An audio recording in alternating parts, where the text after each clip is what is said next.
Good morning my dear friends. जो भी jet के विद्यार्थी हैं, जो जेट की तैयारी कर रहे हैं और लॉकडाउन की वजह से उनकी तैयारी बाधित हो रही है, इसके लिए बेहद खेद है मुझे। लेकिन फिर भी मैं आपकी कुछ हेल्प हो सके इसके लिए पॉइंट टू पॉइंट कुछ वीडियो लेकर के आऊंगा। और यहाँ पे जैसे मान लो कि अपना एक लेक्चर है तो निश्चित रूप से उस लेक्चर में से एक क्वेश्चन आपको केमिस्ट्री का अवश्य मिलेगा। जेट के जितने भी बच्चे होते हैं उनको सबसे बड़ी प्रॉब्लम किसकी होती है? केमिस्ट्री की। मैं गारंटी के साथ कहता हूं कि जो भी क्वेश्चन पूछे जाएंगे, जो आप लोग वीडियो देखोगे, उनमें से होंगे पूरे के पूरे क्वेश्चन। और साथ में आप लोग पेपर रखना, पेपर सोल्व करना हर बार, यानी कि मैं वही पॉइंट करवाऊंगा जिसमें से हर बार क्या आते हैं? क्वेश्चन आते हैं। तो आज सबसे पहले अपने बात कर रहे हैं किसकी? संकरण की। संकरण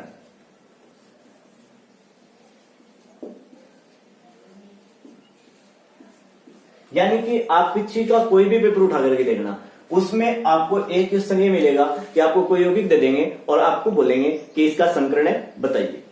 तो इसको बिल्कुल ट्रिक बेस्ड केमिस्ट्री करवाऊंगा मैं आपको कि आप अभी इसी लेक्चर में आपको चाहे कोई भी यौगिक दिया जाए, आप तुरंत उसका क्या बता दोगे? संकरण बता दोगे। तो बस कुछ छोटी छोटी जो बातें हैं वो ध्यान में रखनी है आपको। क्या ध्यान में रखनी है कि अपने को एक पेरियोडिक टेबल का पता होना चाहिए, और पेरियोडिक टेबल पूरी नहीं करनी है आपको। आपको क्या करना है कि जो मैं आपको बता रहा हूं, जैसे एक तो वर्ग हो गया 14, एक हो गया अपना वर्ग 15, और एक हो गया वर्ग 16, और एक वर्ग हो गया अपना कौन सा? 17, और एक वर्ग हो गया 18। यानी कि इनके एग्जाम्पल सबसे ज्यादा पूछे जाते हैं इनऑर्गेनिक केमिस्ट्री में। संकरण के क्वेश्चन इसी में से बनते हैं। जैसे आपको पता है वर्ग जो 14 है उसमें कौन आता है? Carbon, silicon. जैसे आपको देखो यहाँ पे पेरियोडिक टेबल के वर्ग 14, वर्ग 15, वर्ग 16, वर्ग 17 और वर्ग 18 के एलिमेंट दिखाई दे रहे हैं। इनमें से सब आपको याद नहीं रखने हैं, बाकी वैसे याद कर सकते हो, बिल्कुल सिंपल है। यानी कि ट्रिक से भी आपने याद किया होगा 11th में। और यहाँ पे वर्ग जो 14 में कार्बन, सिलिकॉन, जर्मेनियम, टिन और क्या आता है? लेड आता है। तो इसमें से अपने को ये इतना ही पता होना चाहिए कि वर्ग 14 में एक तो कार्बन के यौगिक देखने को मिलते हैं और एक सिलिकॉन के। दूसरा, इसमें नाइट्रोजन के देखने को मिलेंगे, फास्फोरस के देखने को मिलेंगे, और इसमें ऑक्सीजन के और सल्फर के देखने को मिलेंगे, और इसमें सबसे ज्यादा क्लोरीन के, ब्रोमीन के और आयोडीन के। और इस वर्ग में से किसके देखने को मिलेंगे? जिनोन के देखने। तो सिंपल सी क्या बात बता रहा हूं वो सुन लो कि यहां पर आपको वर्ग 14 के, वर्ग 15 के, वर्ग 16 के, वर्ग 17 के और वर्ग 18 के यदि एलिमेंट याद है तो संकरण में क्या याद रखना होता है अपने को कि ये यदि वर्ग 14 का सदस्य है ना, तो ये आगे वाला जो 4 है इसका, ये किसको प्रदर्शित कर रहा है? ये प्रदर्शित कर रहा है संयोजकता इलेक्ट्रॉन को। किसको? संयोजकता इलेक्ट्रॉन को। यानी इस वर्ग के सदस्यों के संयोजकता कोष में इलेक्ट्रॉन है वो कितने होंगे? 4 होंगे। इसमें कितने होंगे? 5 होंगे। इसमें कितने हो जाएंगे? 6 हो जाएंगे। और इसमें कितने हो जाएंगे? 7। और इसमें कितने हो जाएंगे? 8। ये इतनी बात याद रह जाएगी। क्या? वर्ग 14, वर्ग 15, वर्ग 16, वर्ग 17 और वर्ग 18 के संयोजकता कोष में इलेक्ट्रॉन की संख्या। क्लियर है बात? अब दो छोटी छोटी बातें आपको और याद रखनी है कि वर्ग जो 17 है उसके तत्व एक संयोजी होते हैं। क्या होते हैं? एक संयोजी। और हाइड्रोजन है वो भी क्या होता है? एक संयोजी होता है। हाइड्रोजन है वो भी क्या होता है? एक संयोजी। अब मैं संकरण निकालने का एक नियम लिख रहा हूं वहां पे, यहां अब मैं करते हैं। संकरण का नियम ये होगा, केंद्रीय परमाणु, केंद्रीय परमाणु के संयोजी इलेक्ट्रॉन, संयोजी इलेक्ट्रॉन प्लस जुड़े हुए एक संयोजी परमाणुओं की संख्या, एक संयोजी परमाणुओं की संख्या बटे 2।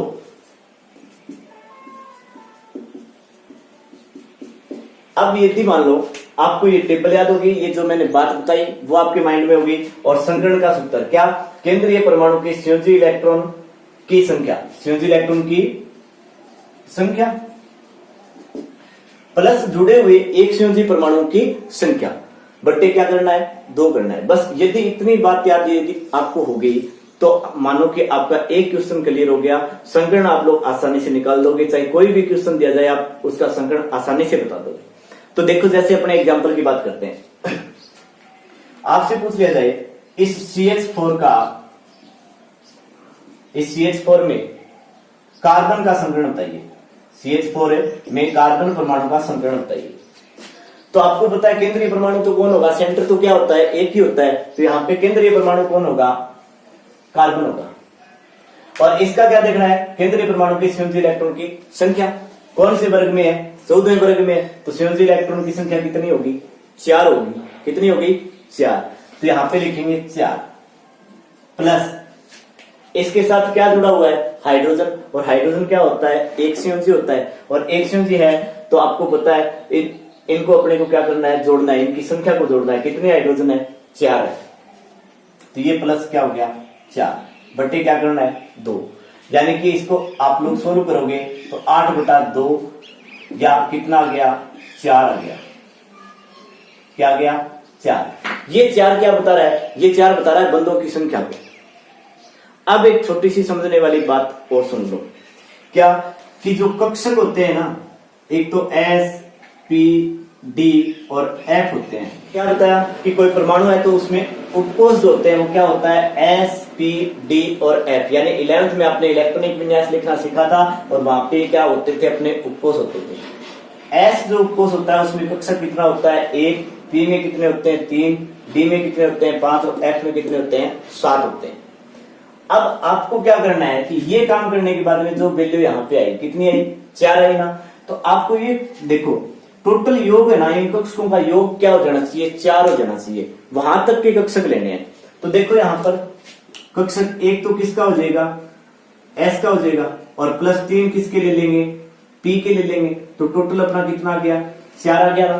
तो कहने का अर्थ इसको कैसे लिखेंगे, देखो अपने लिखेंगे यहाँ पे S का एक कक्षक हो गया और P के कितने कक्षक हो गए, 3। तो यहाँ पे ऊपर क्या लिख देंगे, 3 लिख देंगे। तो इस कार्बन का जो संकर्ण है वो क्या हो गया, sp3 हो गया। क्लियर है बात। अब जैसे देखो मान लो अपने को एग्जांपल दे दे 5, क्या दे दिया, PCl5 दे दिया। और अपने से पूछ ले कि इस फास्फोरस का संकर्ण क्या होगा, फास्फोरस परमाणु का संकर्ण क्या होगा। तो सबसे पहला काम क्या करना है, फास्फोरस देखना है कौन से वर्ग का है। फास्फोरस कौन से वर्ग का है, 15वें का है। 15वें का है तो इसके संयोजी कोष में इलेक्ट्रॉन की संख्या कितनी होगी, 5 होगी। तो सबसे पहला काम यही करना है, केंद्रीय परमाणु के संयोजी इलेक्ट्रॉन की संख्या। तो यहाँ पे संयोजी इलेक्ट्रॉन की संख्या फास्फोरस के लिए कितनी आई है, 5 आई है जी। कितनी आई है, 5। तो मैंने लिख दिया ये 5 प्लस इसके साथ जुड़े हुए एक संयोजी परमाणु की संख्या। तो एक संयोजी परमाणु है, आपको पता है क्लोरीन क्या होता है, एक संयोजी तो होगा, वर्ग 17 का है। और वर्ग 17 वाले क्या होते हैं, एक संयोजी होते हैं। तो क्लोरीन परमाणु कितने जुड़े हुए हैं इसके साथ, 5 जुड़े हुए हैं। तो यहां पर ये 5 लिख दिया मैंने, बटे क्या हो जाएगा, 2। टोटल आपका कितना गया, 10/2। यानी कि सोल्व करोगे तो वैल्यू कितनी आएगी, 5 आ गई अब की बार वैल्यू। तो अब इसका संकर्ण कैसे लिखेंगे अपन, देखो 5 करना है, टोटल योग 5 हो जाना चाहिए इनका, 1 + 3 प्लस यहाँ पे। तो यहाँ पे देखो एक तो हमने किसका ले लिया, S का ले लिया, एक कक्षक। P के कितने ले लिए भाई, 3 ले लिए। तो 3 और 1 तो 4 ही हुए। अब नेक्स्ट आगे चलेंगे तो एक कक्षक किसका ले लेंगे, D का ले लेंगे। तो यहाँ पे एक कक्षक किसका ले लिया, D का। अब योग जो अपना हो रहा है वो कितना हो रहा है, 5 हो रहा है। तो यहाँ पे क्या संकर्ण इसका क्या बता दोगे आप लोग, S का एक कक्षक है, P के 3 कक्षक है और D का क्या है, एक कक्षक। तो यहाँ पे इसका जो संकरण है वो क्या हो जाएगा, sp3d हो जाएगा। क्या हो जाएगा, sp3d हो जाएगा। क्लियर है। अब जैसे मान लो आपको दे दे, जैसे आपसे पूछ ले जाए NH4 पॉजिटिव और एक आपसे पूछ ले जाए SO4 2 नेगेटिव में सल्फर परमाणु का संकरण है बताइए। यानी कि संकरण अपने को सेंट्रल एटम का एक ज्ञात करना होता है। तो यहां पर देखो बात आपको एक अच्छे से और याद रखनी है। वो क्या याद रखनी है, यदि किसी परमाणु पे पॉजिटिव चार्ज हो, और पॉजिटिव चार्ज का अर्थ ये होता है कि इलेक्ट्रॉन है वो क्या हो गए, बाहर हो गए। इलेक्ट्रॉन है वो क्या हो गए, केंद्रीय परमाणु से बाहर हो गए। तो अपने क्या कर देते हैं, नेगेटिव कर देते हैं। उसमें से क्या कर देते हैं, जितना भी पॉजिटिव चार्ज होगा उसको क्या कर देंगे, घटा देंगे। और यदि उसके ऊपर क्या हो, नेगेटिव चार्ज हो, तो उसको क्या कर दिया जाता है, जोड़ दिया जाता है। जैसे यहां देखो, आपसे पूछा कि अमोनियम आयन में नाइट्रोजन परमाणु का संकरण बताइए। तो आपको क्या करना है, यहां सबसे पहला काम, नाइट्रोजन परमाणु की संयोजी इलेक्ट्रॉन की संख्या कौन से वर्ग का, 15वें का। संयोजी कोष में इलेक्ट्रॉन कितने हो गए, 5 हो गए। कितने हो गए, 5। तो यहाँ पे संयोजी इलेक्ट्रॉन की संख्या हमने लिख दी कितनी, 5 प्लस एक संयोजी हाइड्रोजन जुड़े हुए, कितने जुड़े हुए, 4। तो प्लस हमने कर दिया क्या, 4। अब देखो इस पॉजिटिव चार्ज का यहाँ पे क्या करना है, यदि पॉजिटिव हो तो साइन क्या करना है, अपोजिट करना है। इसके ऊपर पॉजिटिव हो तो इसको क्या बना देना है, नेगेटिव। और यहाँ पे नेगेटिव तो उसको क्या कर देना है, पॉजिटिव। साइन को क्या करना है, अपोजिट करना है। तो इधर पॉजिटिव चार्ज कितना है, +1 है ना, तो इसको -1 बना देंगे। क्या बना देंगे, -1 और बट्टे क्या कर देंगे, 2। तो आपको पता है 5 और 4 9 तो पॉजिटिव हो गए, 1 नेगेटिव हो गया, तो 8/2 आएगा। और यहाँ पे क्या हो जाएगा, 4 आ जाएगा। और 4 जब आता है तो एक कक्षक तो किसका होता है, S का, और 3 कक्षक किसके होते हैं, P के। तो संकरण क्या हो जाता है, sp3। क्या हो जाता है, sp3। अब उसके बाद इसकी बात कर लें, ये सल्फर है, और सल्फर कौन सी का है, 16वें वर्ग का। तो संयोजी कोष में आगे वाला 6 काम आएगा। संयोजी कोष की इलेक्ट्रॉन की संख्या कितनी होगी, 6 होगी। तो संयोजी कोष की इलेक्ट्रॉन की संख्या 6। कौन जुड़ा हुआ है जी, ऑक्सीजन। और ऑक्सीजन क्या है, द्विसंयोजी है, तो इसका कुछ नहीं ऐड होगा। अब उसके बाद चार्ज कौन सा है, 2 नेगेटिव है। तो नेगेटिव हो तो क्या बनाना पड़ेगा, पॉजिटिव। तो प्लस कर दिया हमने, कितना, 2/2। 6 और 2 8, 8/2 यानी कितना आ गया, 4। और 4 जब भी आता है तो संकरण क्या होता है अपना, sp3। एक कक्षक S का, 3 कक्षक किसके, P के। तो संकरण क्या हो गया, sp3 हो गया। देखो यहां एक तो ये है, जिन्होंने 18वें वर्ग का संयोजी कोष में इलेक्ट्रॉन कितने जाएंगे, 8। एक संयोजी कितने जुड़े हुए हैं, 6 बट्टे क्या करना है, 2। कितना हो गया, 14/2। कितना आएगा, 7। अब की बार आपको टोटल योग कक्षकों का कितना करना है, 7 करना है। तो क्या करोगे, देखो एक कक्षक किसका हो जाएगा, S का। 3 कक्षक किसके ले लेंगे, P के। 3 और यानी 3 और 1 ये क्या हो गया, 4 कक्षक हो गए। 3 कक्षक और चाहिए। तो आपको पता है ये S कक्षक होता है, ये P होता है, ये D। यहां तक आपने कंप्लीट कर लिया। अब ये 1 प्लस ये 3 कितने हुए, 4। कितने और चाहिए, 3 चाहिए। तो यहाँ पे फिर 7 हो जाएंगे ना। तो यहाँ पे एक कक्षक S का, 3 P के, और 3 कक्षक किसके लेने हैं, D के। तो इसका संकरण जो है वो क्या हो जाएगा, sp3d3 हो जाएगा। क्या हो जाएगा, sp3d3। इसी तरह आप लोग इनकी प्रैक्टिस करके देखिएगा, और कोई नहीं आए तो कमेंट बॉक्स में डालिएगा, उसका आंसर मैं दूंगा। धन्यवाद।